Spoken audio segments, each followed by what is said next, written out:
Lauren. Hello. Good morning. Good morning. It's a Tuesday morning. It's gorgeous. The sun is out. I'm going to go out later for some vitamin D. Gotta get that tea. Gotta get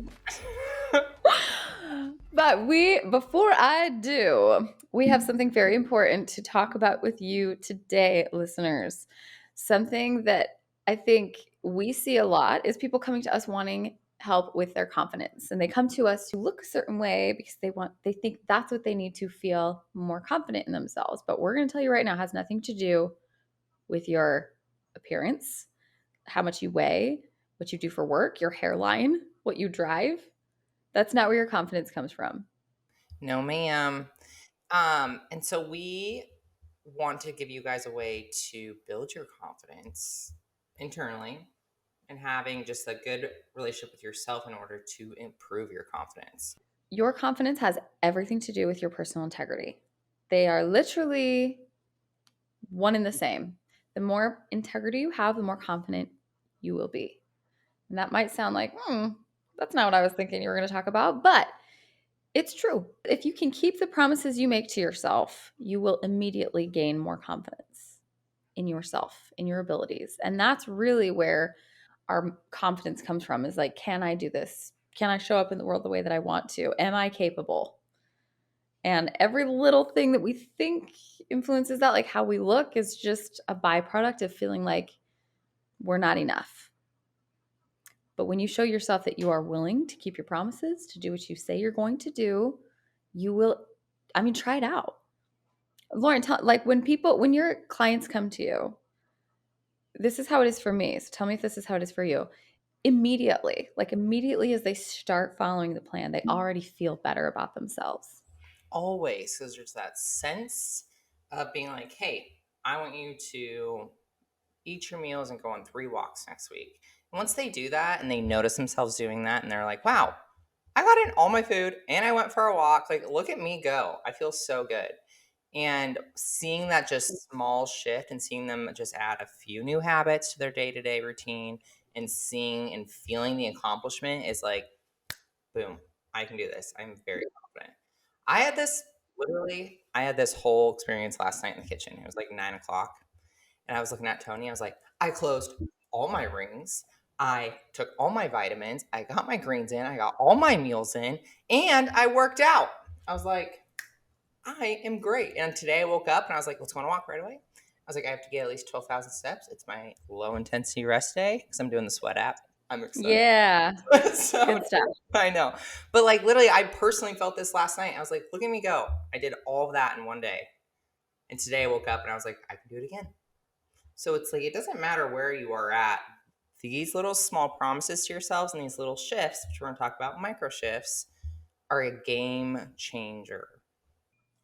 Yeah, they really are. And it's so much more. It has a lot to do with the direction that you're pointed, right? Like, it's not about perfection. It's not about what you're doing. It's about, am I headed in the direction that I want to be? And a lot of that lies on how much you take care of that relationship with yourself.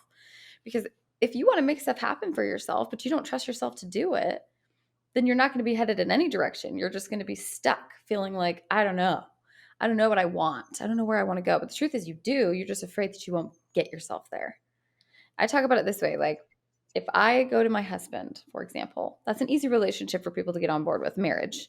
I go to my husband and I'm like, hey, when you get home from work, I will have the taxes done. Or tomorrow I am going to clean out the garage. Or whatever. Or even if he asks me to do something and I'm like, yes, I will do it. And then I don't do it. And I continue to not follow through on those things I say I'm going to do. Eventually, what's going to happen is he's just going to stop believing me. He might not, he'll just won't believe me anymore. He'll lose that faith in me and my integrity to keep my word. And if my husband would feel that way about me, why wouldn't I feel that way about me? Your relationship with yourself is nurtured and nourished and developed the same way your relationship with anyone else is. So when you continue to break your promises that you make to yourself, you continue to show yourself that you're not going to do what you say you're going to do, and you're not going to trust yourself. So how could you make goals? How could you have a vision for your life and really believe that it's going to happen if you don't trust yourself to follow through? Exactly. And this is literally too, with like a little example. We're gonna go even more simple. I'm gonna wash my face every night before bed. And if you don't even hold that little promise to yourself, you then feel bad by the end of the week. You're like, wow, I wash my face only on Tuesday. When you're like, wow, I can't do that. So then you get down on yourself and then it's a spiral. It's the same ideas with somebody else, like Kendra was talking about. So it's like these are something we all are guilty of daily, but also this can be changed very easily. Very, very easily. Which is a perfect transition into micro shifts. So, Lauren, tell us about micro shifts and why they're important to us, how they can be helpful. So I learned this actually from Tony. He's reading a book. We'll put the link to the book in the notes below. But a big thing she talks about is micro shifts. And this can be applied to any habit that you're doing throughout the day, task, routine, whatever it is. So, like, if your micro shift or your thought is to be like, I want to read more. Well, instead of being like, I'm going to read one book this week, how about you use it in a micro shift stance and you say, I'm going to read 2 pages today. Great job. You did it. And then you wake up the next day and you're like, I'm going to read 2 more pages today. Good job. You did it. You literally held the promise to yourself.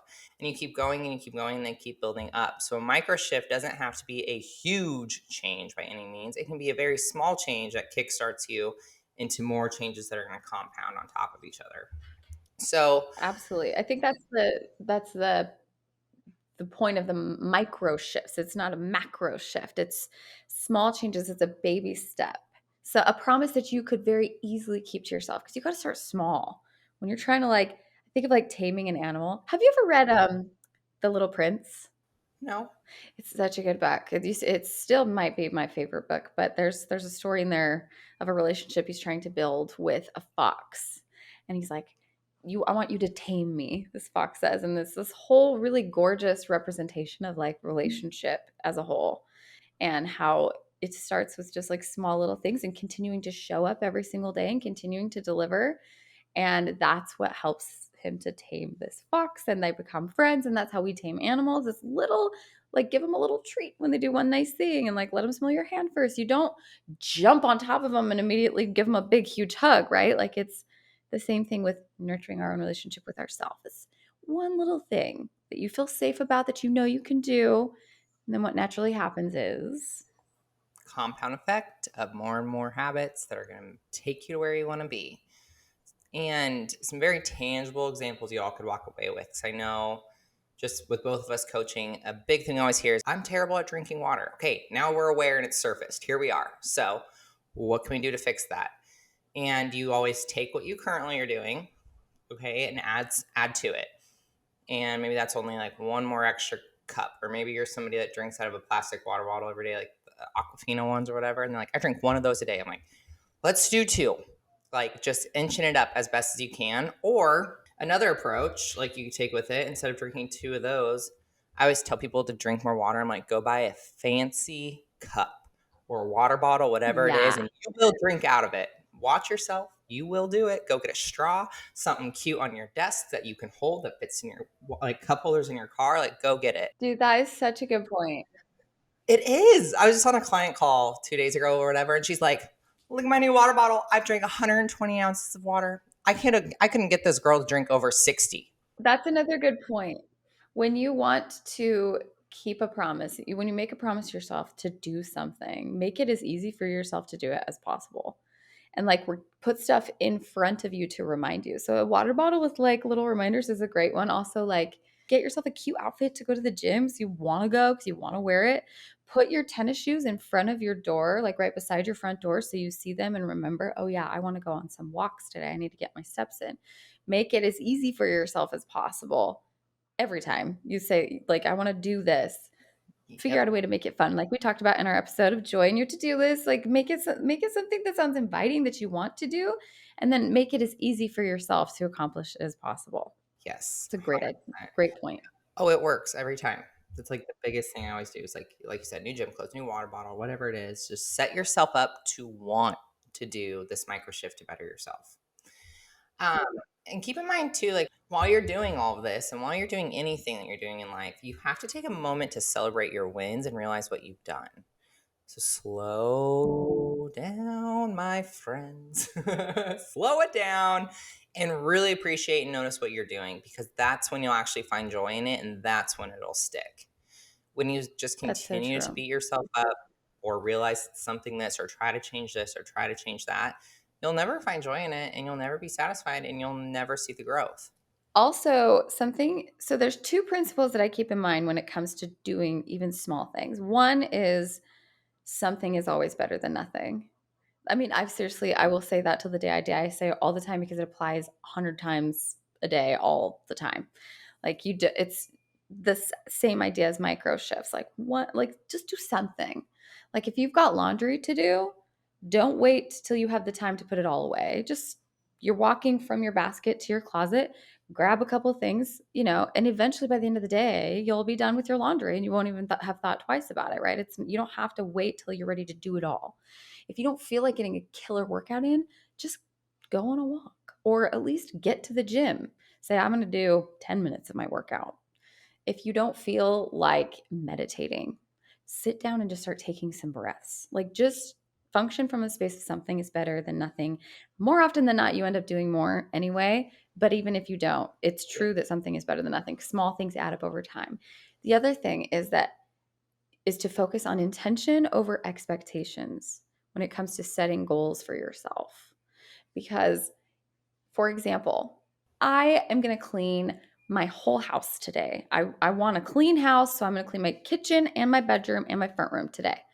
So, what happens is the kids come home and they've got homework, and a friend comes over. And what ends up happening is you don't keep those promises. And then you feel like, bleh, you're like, I didn't do it. And again, it's like affirm to yourself, I don't keep my promises that I make to myself or whatever. But instead, if you say, and on top of that, the motivation behind it is much better if you focus on your intention. So if your intention is, I want a clean home because I want a home that feels comfortable and warm and inviting. So it's not about cleaning your house, it's about wanting to feel safe and warm and happy in your space. So then, if that's your intention, then you're like, I want to feel safe and warm and at home in my space. So I'm just going to pick some things up and make it feel a little bit cozier in here, right? The expectation, it goes out the window and you focus instead on the intention, which is more motivating, which it takes a little bit of pressure off yourself and also allows life to come in. So if the kids come home and they've got a friend over and all that stuff, it's okay because you can see like my home is warm and inviting and it can be, maybe I'll make some Hmm. cookies. Like it's not only about having a clean home, it's about the intention behind that clean home. So something is better than nothing. Focus on your intention over your expectation, and you will immediately start to more naturally keep the promises that you make to yourself, especially if you start with micro shifts, like Lauren is saying.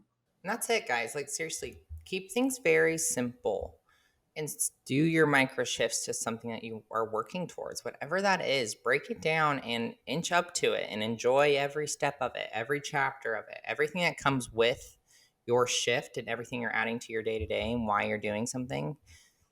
See what you're doing, feel the win of it, feel your confidence grow, feel yourself grow as a person, and watch yourself just continue to succeed and continue to level up as you do. Want to throw in a tag here because I'm sure there will be some people listening to this. It's like, yeah, it sounds nice, but I know I would feel better if I could fit into my clothes that I bought last summer. Like that is what I need to be more confident. And I will tell you 100%. Me and Lauren both will tell you, as people who have had the abs, who've had the capped yummy shoulders, who have been freaking lean, who have had the absolute dream physique, that does not make you more confident, nor does it make you happy. It really doesn't. In fact, I love my body more since I stopped using it as like a validation for my worth and my, confidence than I did when I used it as my, like, if my body looks like this, then I can be confident. And I feel more confident in my skin all the time than I did when that was the case. So I mean, Lauren, do you agree? I agree. It all starts internal and then comes out. You'll feel more confident when you internally feel better about you and what you're doing and your actions and your progress. So it's like start within. And as you come out, you'll feel more confident in general and you'll feel good. Promise. Just very small, in and out. Just work in, or start in and work out. Absolutely. Keep those promises you make to yourself. It helps a lot. It really It's does. actually everything. You wouldn't think, like, if I want to increase my confidence, all I need to do is increase my personal integrity. That doesn't sound like the natural step, because what the culture in our society and our day tells us is that if you want to belong, if you want to fit in, if you want to have the confidence that you're doing a good job, you need to show up this way. But the truth of the matter is, it's so much, it all starts here. And that's what I love about this principle, is it brings it all back to you. And that is every single time, all day long, 100% of the time, that is where it starts. That is where it lives. It begins and ends with you, Yeah, no matter what the principle, no matter what we're talking about. We can exactly. look at what external influences all we want, but that's really just playing the blame game. 100% of the time, it starts with you and your relationship with yourself. So if you want to go out there and you want to walk tall and confident, then keep your promises.